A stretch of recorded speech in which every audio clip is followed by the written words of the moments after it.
Hey guys, welcome to a new video. I'm Stephanie West. I'm an LPC here in the state of Michigan. I want to take two pieces of psychoeducation and layer them on top of each other.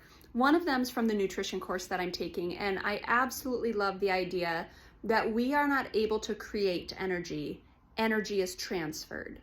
And that's such an important thing to understand. In my, complex human body here, I can't just generate energy, but I can do things like acknowledge that photosynthesis happens and energy is transferred into plants, or energy is transferred into plants, and then plants are consumed by animals. And then there's this transfer of energy going on. So by times I eat a delicious steak dinner and a salad, there's a lot of energy transfer that's now going into my body. And then I can use my energy and externalize it somehow.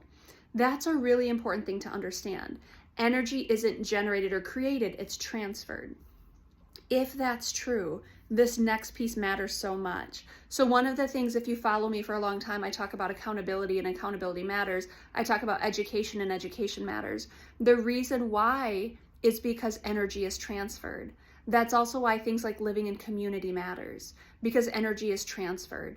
I can't just wake up in the morning and be the best version of myself without inputs that are coaching me, coaxing me, and guiding me towards being a better version of myself. So up on the board here, I want to give you a visual of a closed system. Let's say I have something going on inside of this system and it's just moving round and round and round and round and round. Eventually it will atrophy. Eventually it will run out of energy, run out of steam, because a closed system does not generate energy. It doesn't work. Energy is transferred, not created. When I go over here and I live a life of an open system, meaning I invite in community into my world, I invite friends in, I invite influence in, I invite education in, I invite accountability in.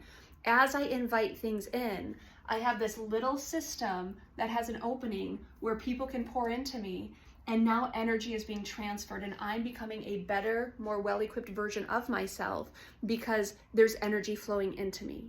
Now there's a caution here. We have to be very discerning with the inputs that we do.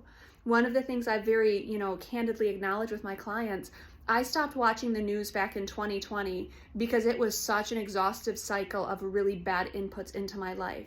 It was very draining, very depleting. I felt really wrecked from just the amount of cynicism and negativity and scariness that was going on.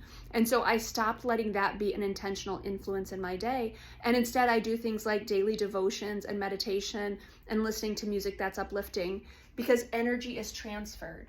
So when I pull things in and I allow things to influence me, that energy will be transferred to me.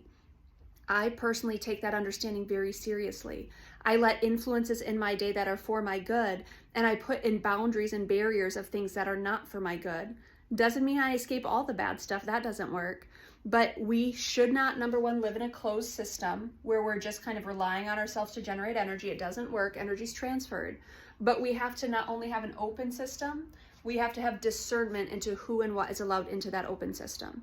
And I take it very seriously. The people that I spend time with, the books that I read, the content that I consume, the food that I consume, the way that I invite in influences into things like my vocation and my finances. It all matters so much. I need to, number one, live in an open system, and then I need to invite in influences into that system that are for my good. And if I expect to be healthy and well, this is a primary piece of information. Energy is not generated, it's transferred. And when you transfer energy into your life, make sure it's the good stuff, and make sure you're not disallowing things to be influential. It just takes some wisdom, some discernment, and it takes some maturity and practice, but we can do those things.